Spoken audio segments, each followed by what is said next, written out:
মিরাজের ক্ষেত্রে আমরা বলবো যে আমাদের টিম কম্বিনেশনে আসলে Sheikh Mahadi is there in 11, সর্বসরকার আমাদের 25 জনের মধ্যে আছেন। টি20 ক্রিকেটের প্রভাবটা টেস্ট ক্রিকেট বোর্ডের মধ্যে পড়ে, এটা তো আপনি কতটা একমত?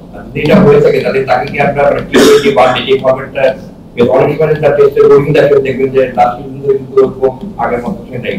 অনেকেই মনে করেন যে টি20 একটা প্রভাব পড়ে, জোরে বল করার চেষ্টা করে ইত্যাদি। মানে আপনি এটা কিভাবে দেখেন? ধন্যবাদ রাজওয়ান। ইনফ্যাক্ট দুটো খেলা মানে হোয়াইট বলের দুই খেলা কিংবা লাল বলের খেলা যদি বলি, এগুলোর তো প্রত্যেকটার আবেদন টোটালি ডিফারেন্ট, ইম্প্যাক্টও ডিফারেন্ট, মানুষ খেলেও সেটা ডিফারেন্ট ইন্টেন্সিটি নিয়ে। তো এখানে অনেকে হয়তো উপস্থিত ছিলেন, আমরা কিন্তু এসে first T20 ICC T20 world cup টিমটা আমরা দিয়েছিলাম এবং সেখানে একটা চূড়ান্ত দলটা ঘোষণার আগে কিন্তু আমরা একটা 17-18 জনের একটা দল দিয়েছিলাম, আতিফ আপনার মনে আছে নিশ্চয়ই। এবং ওখানে কিন্তু আমরা এই জিনিসটাতেই বিবেচনা রেখেছিলাম যে স্পেশালি মেহেদী মিরাজ আমাদের টেস্ট ম্যাচ এবং ওয়ানডে ক্রিকেটের একটা অমূল্য সম্পদ আই শুড সে, এবং শুধু আমাদের না, আমি বলবো এখন সারা world cricket knows him very well as a for his all round performance. So সেটার পাশাপাশি টি20 ক্রিকেটে আসলে প্রভাব কিছুটা পড়ে, সেটা ব্যাটিংয়েও পড়ে, বোলিংয়ে তো আরো অনেক বেশি পড়ে। তো still he loves the game, he wants to play the game, but still তিনিও চিন্তা করেন যে এই প্রভাব কতটুকু। এই ব্যাপারে আমরা খোলামেলা কথা বলি এখন, এবং দলের ক্রাইসিসে হলে অবশ্যই তাকে খেলতেই হবে। মানে দলের চাহিদায় প্রথম একাদশে যদি আমরা সিরিয়াস ক্রাইসিসে পড়ে যাই, definitely he will pick him and he will also come and play. Otherwise আমরা কিছুটা মনে করি যে দোজ টু প্লেসেস তার জন্য অনেক সুটিং, তিনি পর্যায়ক্রমে একটা থেকে শিফট হয়ে আবার টি20 ফরম্যাটে খেলা ফেরত আসা কোনো কঠিন কিছু না। তিনি তার অনেক পুরোধার মেধা সম্পন্ন খেলোয়াড়, যে কোনো ফরম্যাটে তিনি অ্যাডাপ্ট করার মতো সক্ষমতা রাখেন।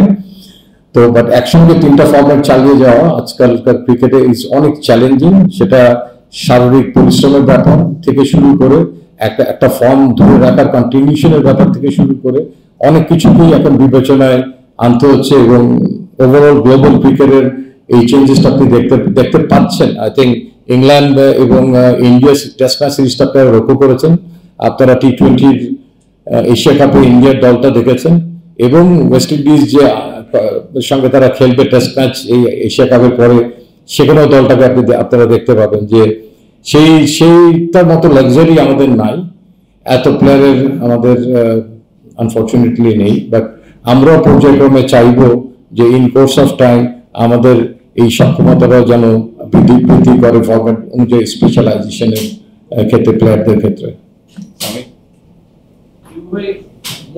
আপনি যেটা বললেন রেড বল এবং হোয়াইট বল কন্ট্রাক্টটা আলাদা হয়, এবং মোস্টলি হোয়াইট বলে যে ক্যাপ্টেন সে ওয়ানডে এবং টি20 দুইটা সাইডকেই লিড করে মোস্ট কেসে। বাট আমাদের এখানে দেখা যাচ্ছে যে আপনার লিটল ওয়ানডে টিমে স্টেবল থাকতেছেন না, আবার মিরাজকে টি20 টিমে আপনারা অলওয়েজ রেকর্ড করতে পারতেছেন না। বিং এ চিফ সিলেক্টর আপনার কাছে এটা একটা ক্রাইসিস কিনা যে আপনাকে আসলে মানে দুইজনকে মানে হোয়াইট বল ফরম্যাটে আপনারা একসাথে রাখতে পারেন না একটা টিমে?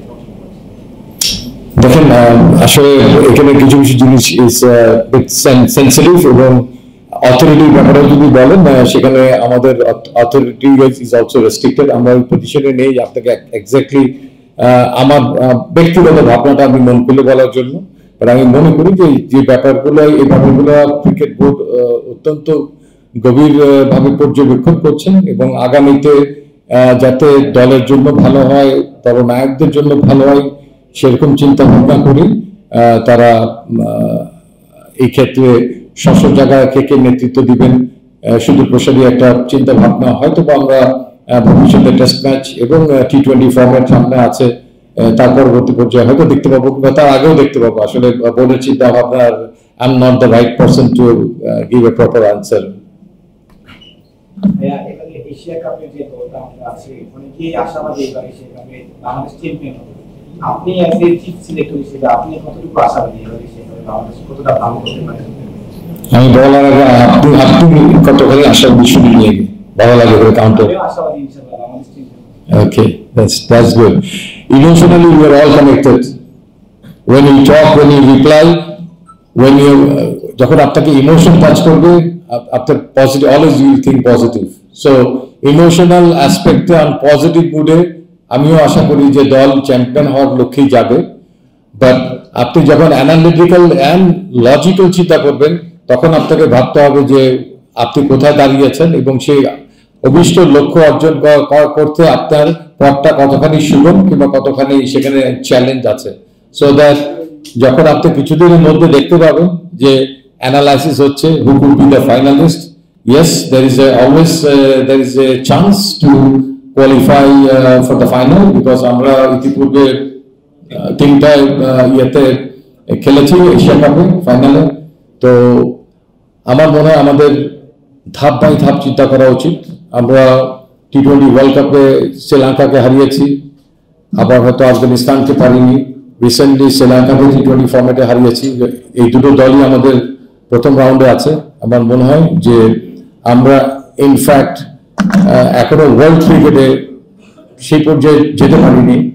চেষ্টা করব এই এশিয়ান ক্রিকেট আরেকটু ছোট পর্যায়ে, এই পর্যায়ে আমাদের সক্ষমতা তুলে ধরার মাধ্যমে আমরা আমাদের ওয়ার্ল্ড ক্রিকেটকে আসলে মেসেজটা পৌঁছাতে হবে এবং সেই লক্ষ্যে প্লেয়ারদের কাজ করা উচিত এবং সেভাবেই আমাদের আগানো উচিত। আমার মনে হয় খুব ইমোশনাল অ্যাটাচমেন্ট থেকে কথা না বলে আসলে লজিক্যালি কথা বলা উচিত। আমি ডেফিনেটলি আশাবাদী, মাঠে কেউ কাউকে ছেড়ে দিবে না। আপনাকে সে অভিষ্ট লক্ষ্যে পৌঁছতে হলে আপনাকে আপনার মেধা, সক্ষমতা, সেটা ট্রান্সফরমেশন মাঠে দেখাতেই হবে। ভাইয়া দুটো ছোট বিষয় আছে, একটা হচ্ছে সোহান এবং সাইডের কথা বলা হচ্ছে, সামনে ওয়ার্ল্ড কাপ আছে, যেটা বলা হচ্ছে এখন থেকে একটা মানে কম্পিটিশন তৈরি করা। এখন দেখা যাচ্ছে আমরা এরপর দেখেছি যে কেউ আসে বাদ পড়ে যায়, মানে যেহেতু ওয়ার্ল্ড কাপের সময়টা বেশি নেই, তাদের কি সেই স্কোপটা দেওয়া হবে কিনা, যদিও আলোচনার সময় দেওয়া হবে ভালো করলে খারাপ করলে, তাহলে কি সেই লক্ষ্যে নিয়ে আলো হয়েছে কিনা, নাকি শুধুমাত্র আমরা এশিয়া কাপ থেকে আবারও সিদ্ধান্ত নিই। ভাই এটার সাথে অ্যাড করি, যেটা হচ্ছে যদি একটু বলেন যে সৌম্য এবং মিরাজ দুজন তো প্ল্যানিং ছিল, বাদগুলো কোন কারণে, মানে কোথায় ওরা পিছিয়ে পড়লো, যদি অ্যাড করি।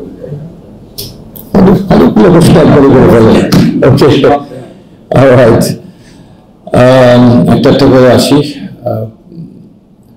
মিরাজের ক্ষেত্রে আমরা বলবো যে আমাদের টিম কম্বিনেশনে আসলে Sheikh Mahadi is there in 11, so that আমাদের যদি এটা 17 মেম্বার হতো, Mehedi Miraz could be there. তো বাট রিয়েলিস্টিক্যালি উইল প্রেফার যে দলের সঙ্গে ক্যারি না করে যে ফর্মেটে বেশি ইন্টারেস্টেড অ্যান্ড ফোকাসড সেখানে রাখা উচিত। আমি সেই জায়গাতে 16 জনের মধ্যে তাকে রাখা সম্ভব হয়নি। সৌম্য সরকার আমাদের 25 জনের মধ্যে আছে, বাট আনফর্চুনেটলি তাকে আমরা 16 জনে রাখতে পারিনি। এটার আসলে বিশেষভাবে ব্যাখ্যা দেওয়া ঠিক না, জাস্ট আমি আপনাকে এটা ক্লু দিতে পারি যে তার অভিষেক হয়েছিল 2015-তে। সো যখন it is expected যে he should retain his place as number 1 and 2 as opening options, সেখান থেকে যখন আস্তে আস্তে যে নাম না বলি আরেকজন বাহাতি খেলোয়াড় একাদশের জায়গা করে নিল, then another left hand and that young batsman has confirmed his place, so that এখন সৌম্য সরকার is an option for a third opener after being 89 matches, playing cricket for around 10 years. So I think he also knows that what he needs to do to come back into the team. And তিনি আমাদের greater ক্যানভাসে আছেন, তার অভিজ্ঞতাটাকে আমরা ফেলে দিতে পারি না। তার সক্ষমতা যেটা আছে তাকে আরেকটু পরিধান করতে হবে, and he knows how he should come back. I mean টিমের কোচ এবং সবাই আছেন তাকে সহযোগিতা করার জন্য। আর আরেকটা তো বলছিলেন যে এশিয়া কাপের বাইরে সোহান এবং সোহান এবং সাইফের নিয়ে আরো শুনতে পাবে কিনা, মানে একটু বেশি সুযোগ পাবে কিনা। আচ্ছা, এখানে আপনি দেখেন আমরা কিন্তু একটা 25 মেম্বারের যে একটা টিম করেছি দল এশিয়া কাপকে ঘিরে, এটার মধ্যে কিছু পরিকল্পনা আছে। এটার বাইরে হয়তো খুব বেশি বড় আকারে আমাদের যাওয়ার সুযোগ নেই। আপনি বলতে পারেন yes Rakibul Hasan is there, yes he can be one of the out of the box, he can come forward, কার ইনজুরি কারণে he can come forward. Yasir is such a player, he can make the difference. আমাদের সামনে অনেকগুলো খেলা আছে এবং এখানে যারা আছে সেই জায়গাতে যদি কেউ তাকে তার যোগ্যতাকে ঠিক যথেষ্টভাবে সমাদর করতে না পারে হতে পারে। One good sign I notice that আফিফের দুটো ইনিংস খুব ভালো লাগলো, অনেকদিন পরে ওকে ভিন্ন মেজাজে ব্যাট করতে দেখলাম। So that we will expect যে এরকম 2-3টা নাম যারা আমাদের থাকবে তাদেরকে আমরা পর্যাপ্ত সুযোগ দিব, পর্যাপ্ত ফ্যাসিলিটিস দিব, তাদের দিকেও আমরা আমাদের নজর থাকবে।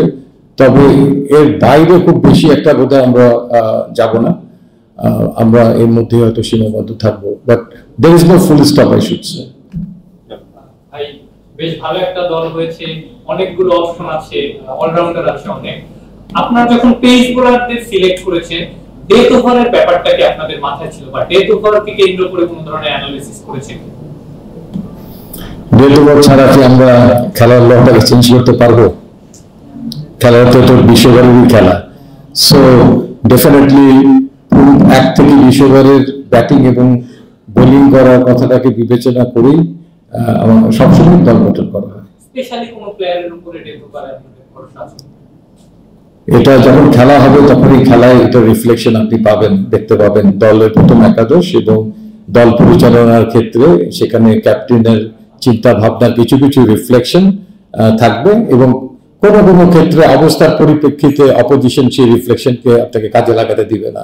সো সেটাও ঘটতে পারে, আনলাইকলি।